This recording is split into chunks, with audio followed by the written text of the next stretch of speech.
Hello everyone, welcome to my YouTube channel. आज की इस वीडियो में हम करने वाले हैं कॉन्टेक्स्ट सेंसिटिव लैंग्वेज। इससे पहले वाली वीडियो के अंदर हमने कॉन्टेक्स्ट फ्री लैंग्वेज के बारे में पढ़ा था।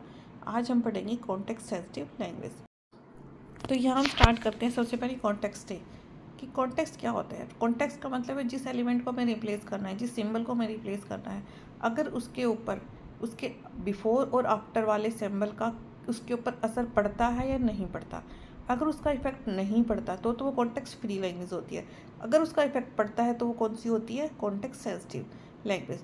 तो जो हमारी लैंग्वेज है कॉन्टेक्स्ट सेंसिटिव लैंग्वेज, इसके ऊपर उसके बिफोर जिस एलिमेंट को हमें रिप्लेस करना है उसके बिफोर और आफ्टर वाले सिंबल का उसके ऊपर इफेक्ट पड़ता है, तो इसलिए इसको कहते हैं कॉन्टेक्स्ट सेंसिटिव। देखो अब इसको पढ़ते हैं।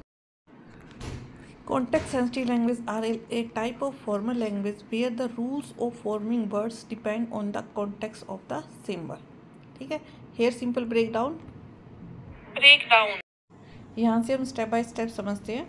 फर्स्ट हम देखेंगे what are context sensitive language. तो जैसा कि अभी मैंने आपको बताया था कि जिस सिंबल को हमें रिप्लेस करना है उसके जो बिफोर और आफ्टर जो सिंबल है उसका उस पर इफेक्ट पड़ेगा। तो यहाँ से हम एक बार रूल को पढ़ लेते हैं। The rule in context sensitive language consider the surrounding symbols when transforming a symbol like A। जैसे हमने A कोई सिंबल ले लिया, उसको हमें ट्रांसफॉर्म करना है। This means you need to look at what symbol are next to A to determine how it can be changed। ठीक है, तो हमें ये देखना है कि जिस सिंबल को हमें ट्रांसफॉर्म करना है उससे हमारे आगे पीछे वाले एलिमेंट्स का उस पर क्या इफेक्ट पड़ता है। अब हम एक एग्जांपल की हेल्प से इसको समझते हैं। जैसे हमने a की पावर n, b की पावर n और c की पावर n हमने यहाँ पे ले लिया। अब यहाँ पे हमारे पास number of a's, b's and c कि इनके जितने भी नंबर है टोटल नंबर सबके इक्वल हो गए। ठीक है, अगर हमने a 2 टाइम्स लिया तो b भी 2 टाइम्स और c भी हमारे पास 2 टाइम्स। अब यहाँ पे एग्जांपल देखो। तो फर्स्ट एग्जांपल में क्या है, a 3 टाइम्स है, b 3 टाइम्स और c 3 टाइम्स है, तो ये वैलिड है। सेकंड में क्या है, a 2 टाइम्स है, b 3 टाइम्स है और c हमारे पास 2 टाइम्स है, तो ये हमारे पास क्या हो गया? इनवैलिड हो गया। क्योंकि हमने क्या देखा कि इक्वल काउंट कितने होनी चाहिए? इक्वल होनी चाहिए। तो यहाँ a 2 टाइम्स है, b 3 टाइम्स है और c हमारे पास कितना है? 2 टाइम्स, तो ये इक्वल नहीं है। और इसको इसलिए हम इस स्ट्रिंग को क्या बोलेंगे?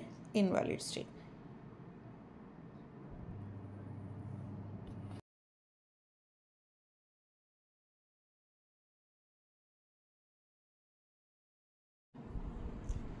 नेक्स्ट है हमारे पास रिकॉग्निशन।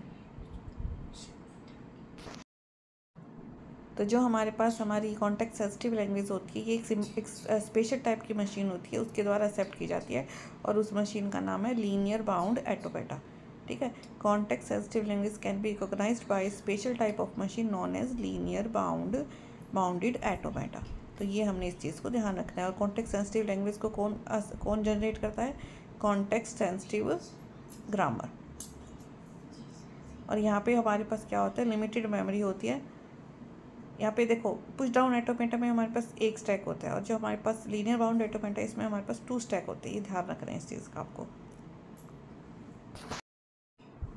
थैंक यू प्यारे बच्चों।